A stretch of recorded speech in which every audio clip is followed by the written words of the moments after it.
In front of me is Samsung Galaxy M54 and today I would like to show you how you can switch on and use one-handed mode. Begin by opening Settings and scrolling to tap on one-handed mode in Advanced Features section. So click here, tap on one-handed mode, and then use this switcher at the top right corner to activate it. When you're ready, tap on one of those options to reduce display size with gesture or button.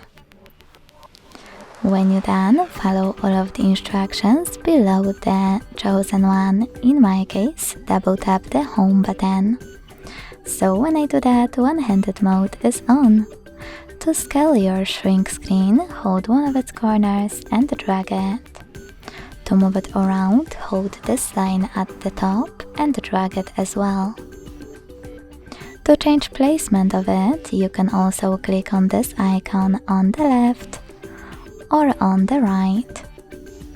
If you wish to go back to standard size screen, click on this blurry area.